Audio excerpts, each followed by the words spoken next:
Bonjour, bonsoir, ezali susu ngai KCDB. Nzambe apambola biso bisika tokutani. J'espère que vous l'expérimentez journée malamu lelo. Tozo continuer chaque fois na thème na biso poser ngai des questions pour na diabète. Ngana ko répondre yo. Na zui susu question ya ndeko na biso. Ndeko na biso efinga ke alinga zala anonyme, alimte na loba kombo na ye. Na ba onyo so bazana question ko poser o alinga toda tiba tindi linga na ba ninyo ba question soko lobi na loba kombo na koloba so po lobi ke ozala anonyme na loba pe muto aza anonyme donc eza problème te ya mwa ke na sui question ya ndeko na biso awa kaka na lemane ndeko na biso mwasi ya poser ngai des questions liboso na Nzambe apambola yo ya mingi pe apambola lebota na ya mingi na ba question oyo outi ko poser ngai eza bien poto sungana nebi ke toza ba question ebele ya kotuna omoni ya wana ke eza bien na moto nyonso ana na question ko hésiter te so lobi ke na loba kombo te na loba pe kombo te so lobi pe na loba pe kombo na loba pe kombo eza problème te ya wana ke eza bien ke na ba question o bande gwazo tindela ngai eza bien pona ko sungana to sungana biso na biso pona ko éviter maladie ya sucre otobengi na kombo ya diabète pe na moto azali na situation ya diabète pona améliorer situation na ye ya mwana ke Nzambe apambola ba onyo bazo tindila nga ba question na bango pona ngai na répondre. J'espère que nazo sunga tozo ko sunga na biso ngai kaka te pe bino na ba question bazo tindila ngai Nzambe abatela biso chaque fois mais biso mo pe photo ko se prévenir na oto ebike toko éviter on a dit que ezali pona ko améliorer situation muto za na diabète ezape pona ko éviter maladie ya sucre o yezo panza na chaque fois comme ka numéro zo matana ezo matakaka. Merci maman de alobi ke pona ba question otindeli ngai maman a posé ngai question boy alobi ke pona biso ba africain donc to sala penza sport te à part ça toza na tante ke ya kopema musala kende awa zonga boy uti da musala soki 8h du temps soki 9h du temps kende kuna zonga donc koma suna ndako reposer te banda suko sala misusu bakeno zo bana nani bisika batikalaka donc moni ke ta penza ya kopema ezata pas ça tant to bando to kota suna cuisine kolamba to lamba pe susu biloko ta mususu penza za pe ke esengeli to lamba ta mususu to omonte okeni ta mususu na ba fast food kolamba ba biloko pe moni ke ya santé penza te de baba pe ke na docha wa gisundi moni alobi na ngai à part ça to sala pe susu ba contrôle ya routine te ndenge za ke chaque fois moto okene ta mususu te chaque 3 mois ok osala ka mususu contrôle pas docteur à part ça otota mususu chaque 6 mois chaque année mingi pe bakenda te donc biso nde tokendaka so tomoni ke sikoyo moto ezopela donc na temps emergence wana so tokomi siko koluka munganga mais tant que so tozala no bien tokenda pete à part ça topesa pa nzoto na biso temps ya kopema te repos te ba question mama a poser atindeli ngai ngata na tanga kiango na lobi ke toza mingi to na situation o à part ça lobi so stress na lobi on toza chaque fois toujours na stress mais eloko to bossa na te ke stress soko za na temps éviter stress c'est là où ça man stress so ki nzoto no chaque fois eza na stress donc voilà ça que chaque fois pe suka na yo eza komata po stress ematisaka sukali na nzoto eza na batu baza malade ya diabète aza malade ya diabète na famille ezate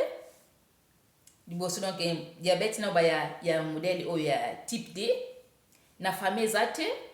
aza donc eloko te ko loba keta mususu po eutaki boye aza pe muto aza pe munene te to bata mususu na munene bona bota mususu aza ita mususu na zemi pe na diabète ya zemi te esina zwa déjà na année passée fezala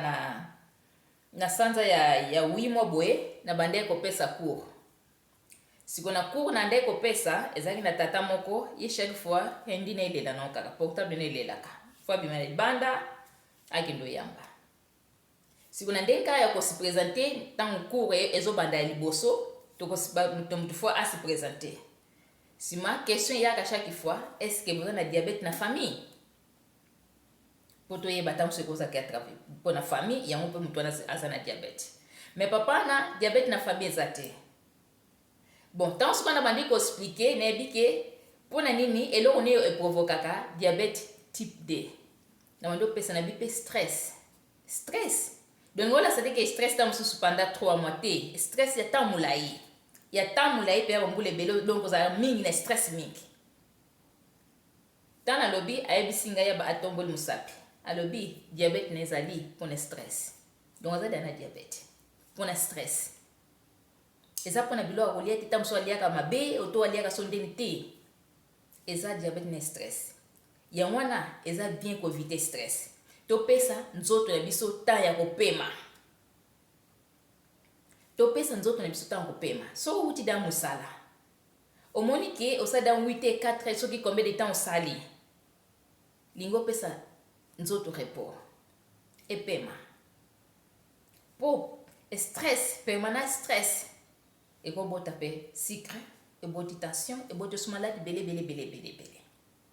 ya un conseil na opesa na biso nyonso to tikela nzoto na biso temps ya kopema ya repos to pesa nzoto epema apart ça quand nzoto zopema to pesa pe biloko o to ebike eza ya bien fast food okol banoke okokolia nota mwa mokie mais na fast food ezali sukali ya rapide pe eza na mafuta mingi esina loba dana video moke na bato bakendaka na McDo elo ne salama so ke na McDo ole sikoyo tamso tanzo bima wotika porte McDo nzaleye poza sukali ya rapide après 2 heures de temps osenti nzalo nde utolia kite sukala rapide et matsa et na nzoto otondi rapide pe et aussi la pe rapide après des intérêts sous-souté et là on osenga folie lisusu chaque fois olia eloko etali keza hydrate de carbone o ya rapide après 2 heures de temps 3 heures de temps ozana nzala il faut lia lisusu soko zolia chaque fois ingo la sanini nzoto bando kubakisa nzoto zo bakisa peta nzoto zo bakisa yebake ozo provoquer yomo kaka malade mususu toyo kela nzoto na biso mawa po nzoto zo ganga hilfe ndeto bana doche au na alemani au secours mais tozo kela nzoto na biso te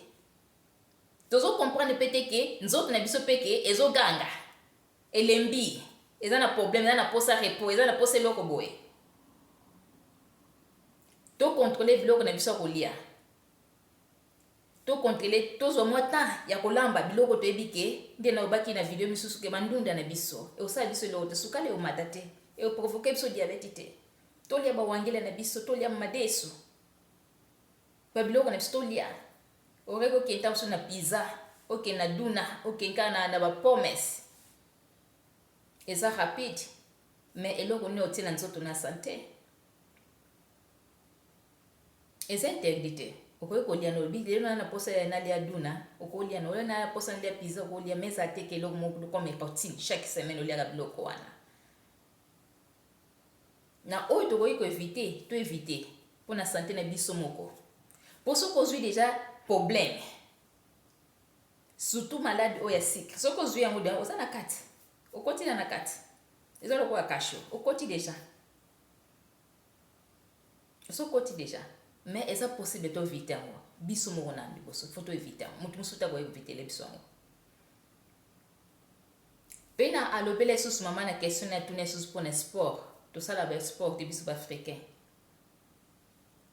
nebi keza na ba jeune bana biso tozobota ma awa omona bakenda usala entraînement otomsu bazala na sport kendo beta balle kendo beta ba basket otata mfa kendo sala natation otosoki nini ba beta ba tennis na bana biso mais génération na biso ezande difficile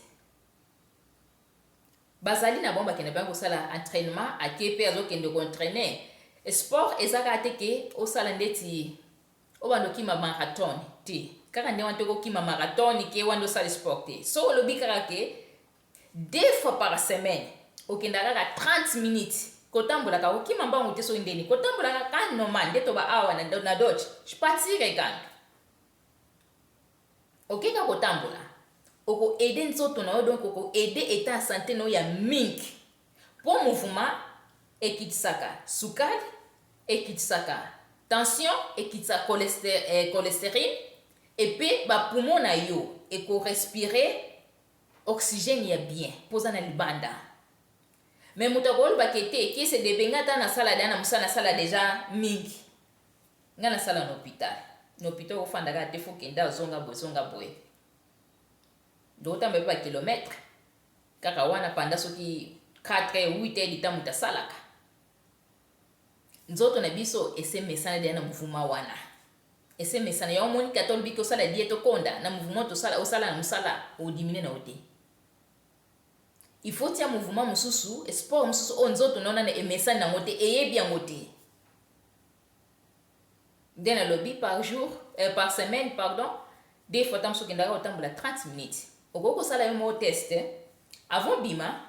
oko mesure tam sous tension na mutu na problème tension pona mutu na cholestérol okoko mesure yo mo te na ndafo ya kapa docteur mais okoko ko sala ngoki ozo sala tant que okende siko contrôle na yo pas docteur au moins peut résultat no ke ko changer pe ya cholestérol au moins peut so ke ekiti tam so ba ko diminuer ba kisomelaka ya cholestérol cholestérine pardon au moins so bekaka 2 fois par semaine 30 minutes avant bima o mesure tension na yo auto mesure sucre na yo kende 30 minutes tant okozonga pema mwa moke sima mesure lisusu tension na yo na sukali okomona ke kokita mais kotambola moko liboso eza te ke ondike ke bazotinda yo ozo obligé ke faut que obimaka libando ke otambola 30 minutes te po ata yo lobi yango te mais na mutu na yo na cerveau na biso yebi ke na mutu ke ozokende osala sport moko ondike ke po oza obligé tant okozonga sirke no okita te tension pe okita te au contraire kuto ko mata lisusu yango na ke fezala nde to bana docha freiwillig ezala livrement donc okei oyebi ke ozokende kotambola 30 minutes na libanda po na santé na yo eza bien po na santé na yo. Question mosusu mama apozaki alobi ke à part ça tokenda so ba contrôle tene na baki na ba contrôle faut tokenda ba contrôle chaque fois ata mbala moko par année okoki esala contrôle kapa docteur eza na mabete zwila nzoto nota zwila eta santé na opeta pemsa nzoto ezoganga il fait au secours tozotela mote tant kaka ya okoma ke ba okoyi deja ozokoka susu te wana siko omona kete nzoka ifena zwa temps ya kopema temps ya repona pemsaka nzoto na ngai Nzambe apambola biso bisika tokutani video oyo kobombaka mpona yo te na mama muto tindilinga question kobomba mpona yo te partage yango mpo tosunga bandeko na biso mpona koevite diabete mpe na koameliore situation na motu nyonso oyo akozwa video oyo Nzambe apambola kobomba te mpona yo moko te sunga moninga mpo tokosi protéger.